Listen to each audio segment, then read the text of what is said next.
Yes, sir. It's the new movement live. DJ Drewski in the building. Young Dollaz PBI in the building. Dollaz.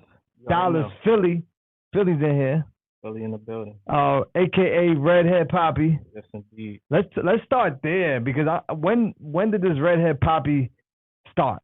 One of my Spanish. Because I'm low key like a Red Head Papi too. You know what I'm saying? You're trying to take my your Spanish chick started it. Yeah, she did.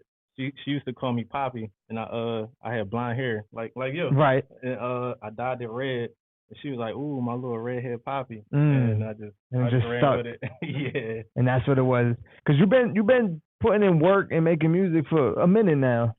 Yep. I wouldn't say like these super brand new artists. You know what I'm saying? Because there's artists that they start like in 1 year and they feel like they already put in their time. It's like, nah, you got to put in work for this music thing. You want to build a fan base. Right. I feel like artists that blow up, like you said, within like a couple months or a year, they like microwave music. Right. Because it determines on your work and your consistency on how many songs you can put out, the music you putting out to the crowd. And not even that, just experience, like being able to move the right way and know how to make certain records. And you know what I'm saying? You got a project out right now, Red Head Papi 2, with 20 records on the project. 20 records. A lot of artists, they'll drop a project maybe with 6 songs. Well, it depends on how long you plan on promoting and marketing that project. I plan on marketing for up to a year. So you already got that in place. Like, yo, I'm going to drop this project. We're going to work each record. We're going to work each record. We're going to drop videos back to back to back. And I'm still going to come out with more singles. 20 records. How long do you think it took you to really put this together?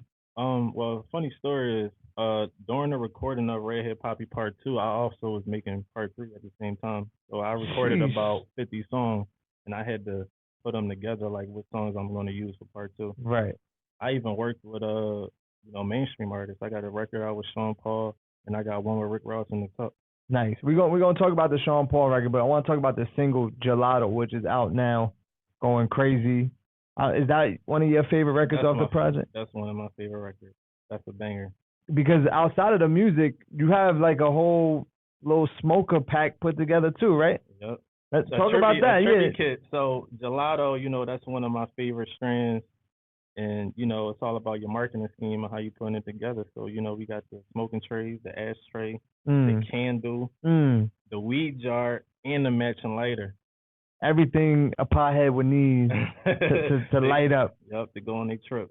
Are you a heavy smoker? Would you say you like a heavy? I would say so. You're a stoner? Not a Wiz Khalifa, but I'm a heavy smoker. But they're almost there. When you got a record named Gelato, you got to definitely be in tune. Always. With so what do you usually roll with? You look like a backwoods type. I'm definitely backwoods. Russian cream. I say it in the song. That's my first bar. Smoke Russian cream, got gelato in my lungs. You also say that you eat your cereal with Patron. I'm a Patron. And he got the Patron on deck. I need a sponsorship by Patron. I always stay with a Patron. Right. So do you really wake up and pour Patron in your cereal? I put Patron in my cereal. I put it in my coffee. I put it in my tea. Patron head. Tea and the coffee? Tea and the coffee. Get my day started. I don't really drink, but I don't even want to know what that tastes like. Because they make coffee Patron, right? But you're saying you put it in your hot coffee. Or cold. Iced coffee. Oh, iced coffee. Don't matter. Whatever you're sipping on, Patron is in it. It's going to get me to wake up. Do you use like that formula when you're in the studio? Do you need a light one? Do you need some Patron to really get focused and make music? I wouldn't say I don't need it to get focused because when I come to the studio, I'm already prepared. They play a beat and I'm right on and come up with a concept. I'm spitting off facts, talking about my life. So it don't really, you know what I mean? I don't really need it. But I like the taste. Now, Gelato's out, but before that, you dropped the record to this video, Unarmed Black Man, which is based on a true story. This wasn't like a record that was made already, or you said, I'm gonna make a record on topics that are happening right now. This is something that happened to you. Yep, in particular. So the story with that, I was with my cousin. We riding around in the foreign M6 BMW. Got to make that known. And the cop stopped us and instantly, he said he smelled marijuana Of course. out the car. That's their go-to. That's their go-to. I smoke cigars. Everybody on my Instagram know I'm a heavy Right. cigar dude. I post my pictures, my boomerang every morning. I have a cigar, and I showed the officer this was while I was smoking, Okay. and he didn't really take too kind of it, and he said he smelled marijuana. Step outside the car. First and foremost, they asked me 5 times if this was my car without asking for my registration. So they were already on some They funny were business. already on it. I gave him my license, came back. I didn't even know. I was getting out the car. He said, "Step out of the car, sir." Put me and my cousin in handcuffs. Continued to search the car. No marijuana was found. No Wow. guns was found. Nothing illegal was found. They let me go. No ticket. Nothing. No history of it. Let me go. Did you feel like, besides making a record, did you feel like you had to pursue anything? Like, yo, let me reach out to, the police department. Let them know, or it just never crossed your mind? But I wanted to get the story covered with the Shade Room and Baller Alert. Right. It never worked out. Do you feel like it's so common that it's like, yeah, this is common, it happens all the time? Is that why they didn't pick it up? In the black community, I do feel that way.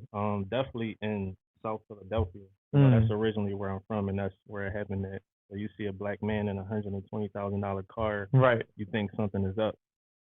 And, unfortunately, that's the situation. Thank God you made it out safe. I say that all the time. It could have been way worse. It could have got ugly. And on top of it, it gave you inspiration to make a record that you say, yo, people really took to the record. Like, the numbers are showing that people are jacking the record. Over 100,000 streams, almost at 30,000. And I'm sure when you made it, the intentions wasn't like, yo, I'm gonna use this to run it up. It was just like to get it off your chest. Yeah, I had to protest the song, and then it was crazy how George Floyd death and Breonna Taylor's death all happening around in the same time, and the song just took off just like that. Yeah, because it's super relatable. Even in the video, the way you shot it, it pretty much it has a bad ending in it. You know what I'm saying? Right. But the story is like, yo, this is super relatable. This is what happened. You just saying it in your raps. You know what I'm saying? So I think as an artist, sometimes do you feel it? It's like, yo, it's my responsibility to rap about the things I'm going through. Like, and not just make party records. I'm a true artist, so I rap about my life and what I'm going through and my stories, my experiences, what's going on in my community, and also what's going on in the world that's going to reflect on me, my people. Well, let's talk about this Sean Paul record too, because you just played me that joint. Super party joint. There's a feature on it as well, right? Yep, my man Young Versal, free Young Versal out there in the county. You already know I'm gonna keep repping you. He's on the track. He wanted to work with me and was like, yo, I'm in Philly. He's from Jersey City. He had a show here in Philly, and crazy story. He hit me up like, yo, I got a session at 4 a.m. You think you can make it? I'm like, why not? Sure, right. Let's work. And we went to the studio. I played him 3 beats, and Lil Momma was the beat. Oh, so you brought him the beat? I brought him the beat. And how Sean Paul get involved in? Sean Paul, he's a partner with a record label that I've been working with. They brought it to my attention like, yo, we got some verses. We have Sean Paul. Would you like to work with him? Right. And we put it together. That's pretty big to have, someone like Sean Paul who is low key like OG legend, you know what I'm saying? Especially when it comes to the reggae music. Man, he's the king of reggae. I said it. That's a big statement. Reggae, yes. Shout out to Sean Paul. And speaking of like legends and OGs, I seen you was posted up with Prince Marky D. Rest in peace, Prince Marky D. Prince Marky D, man. He was a big impact to the club life in Miami. I met him at V Live, but he was heavy in King of Diamonds. He was heavy at Boozy Trap. He's definitely gonna be missed, man. So he was running around these strip clubs. Yes. Oh, DJing all the strip clubs in Miami. On the mic, yes, going ham. And you said, like, in Miami, especially in Florida, they've been supporting your music like super heavy, from playing it on the radio, playing it in the clubs. What's that connection with you in Florida? The DJs, the radio hosts. I got a good following in Florida, so they've been showing me a lot of love. How often do you go out there? How often do you visit? Every 2 months, every 2 to 3 months. Oh, I'm so actually frequently. gonna be there. I'm actually gonna be there next week. I'm gonna be back in Florida on the radio. Shout out to the Blaze FM. Shout out to DJ Yo Yo. Oh my guy. Dollaz is working. That's my guy right Red there. Head Papi 2 is out now. You see he's moving around Philly, Jersey, Florida. Do you have any other like favorite places to visit or to perform as an artist? Louisiana. That's my second hometown. That's actually originally where my dad is from. Oh wow. I'm back there a lot. Is your family still around? Are they involved? They know, yo, my son is doing his music? Yes, indeed. My aunt. Shout out to my aunts and my cousins. They support me heavy. How about your son? Because I know you're a father. Does your son know that his dad's an artist? I have a big influence on my son. My son is 7 years old, and he wants to be a music artist too. He's starting early. He got a song. He's coming. Heavy you got him in the studio already. He in the studio. Got a heavy song. I'm gonna play that for you. Maybe he could be on RedHeadPapiPart2. He definitely on RedHeadPapiPart2. Oh, he's on it. 7 years old. 7 years old. He's on it. So, but he watches the videos. He sees everything you doing. What I want him to see. It's a restriction. Right. Okay. Yeah. See, I think that's important because you as a parent. I'm not a parent. I don't know, but I feel like you got to have some balance. You can't become just his friend and he forgets, yo, that's dad. You know what I'm saying? Yeah. So how do you keep that? Especially you doing your music, you're on the road, you know what I'm saying? He has to do it. He has a tendency of not listening and thinking, you know, he's the cool kid. He's a cool guy. Yeah. Discipline is number one. He loves his iPad. I tell him he got to do good in school, have good grades. And if you don't do good in school, you can't go to the studio. So that he gets focused. He gets focused. He wants to make those records. Yeah, you gotta tell him, yo, listen, you better do good in school or you won't be on Red Head Papi Part 3. That's what's his son's name? Baby Dollaz PBI. Oh, okay, there it is. The offspring. PBI, yeah. What is PBI? What's PBI stand for? Pretty Boy Entertainment. Pretty Boy Inc. Got you. Pretty Boy Inc. Entertainment. Yep. Is that something you started or it was like a group thing? It's a group. It's all of us. We got photographers, videographers. My next step is, you know, doing modeling agency. Funny story. I just started an Onlyfans. You did? Yeah. I started OnlyFans. But here's the thing. When people see OnlyFans, they think, oh, it got to be nude and pornography. Right. Actually, on there, I'm teaching people business credit hacks on how to improve their credit score, how to get the inquiries removed from their credit, what websites to go to increase your credit score and to get trade lines. Say you want to go out and buy a house, you can buy trade lines within the time frame you want to buy that house to help the credit. Wow, that's a whole nother segment, a whole nother interview. But if people want to get in tune with that, how do they follow you? Red Head Papi on Instagram. I also have a website, YoungDollarsPBI.com. So it's bigger than just music. It's bigger than music. Cause you low key like a chef too. You like to cook it up. Yep, Chef Papi. That's gonna be on OnlyFans. That's a whole a different account on OnlyFans. That's gonna be a whole different cooking show. And then let's talk about your obsession with Bape because you're like a little Bape star. Yes, love Bape, man. I'm trying to do a modeling gig for my son. Got you. Him to be sponsored with Bape Kids to actually model the clothes. Oh wow. Yeah, that's the next step. How many Bape sneakers would you say you have? I think not a lot. Like 3. But I got like a lot of jerseys. I got a lot of shirts, hats, belts, probably. My jacket in there is a Bape jacket. Right. All the accessories. Is this like? Are you like an old school Bape fan, or is it just something that you definitely old school Bape? I'm gonna make this clear. Pharrell was one of my favorites.